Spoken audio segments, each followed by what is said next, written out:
The cost of our decisions. May the Lord bless you and allow us to have a few minutes together with God. The Bible says in Numbers 32, verse 23, "But if you do not do so, then take note, you have sinned against the Lord, and be sure your sin will find you out." We often forget that every decision carries unavoidable consequences. Sin, though completely forgiven by the grace of God, can still leave visible marks along our journey.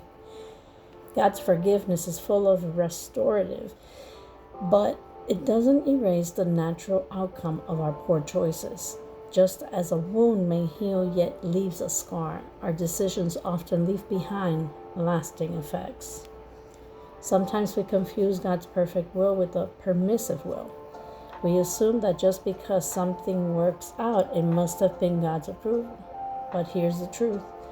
God, in His sovereignty, respects our free will. He may allow our choices, but that doesn't mean He agrees with them. There's a difference. God's perfect will brings peace, stillness, calm, harmony to our hearts and relationships. If these things are missing, it may be a sign that we've stepped outside of His intended path.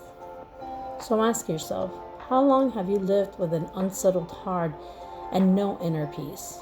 How long has your family life, your emotional life, or your spiritual walk felt heavy and burdened? We must understand this clearly. God's love is unconditional and His forgiveness is real and immediate. But forgiveness doesn't erase the natural consequences of our actions. In fact, many times what we call trials are simply the direct results of our own missteps. Let's not be deceived. God's forgiveness restores a relationship with Him, but the ripple effect of our choices still unfolds in time.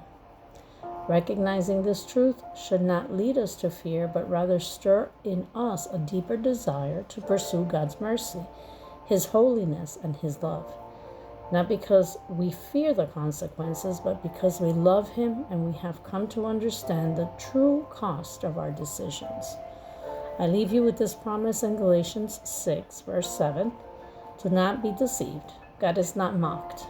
For whatever a person sows, that he will also reap. Have a blessed day, and remember, God's forgiveness is immediate, real, and eternal, but the consequences of our choices often unfold in their own time.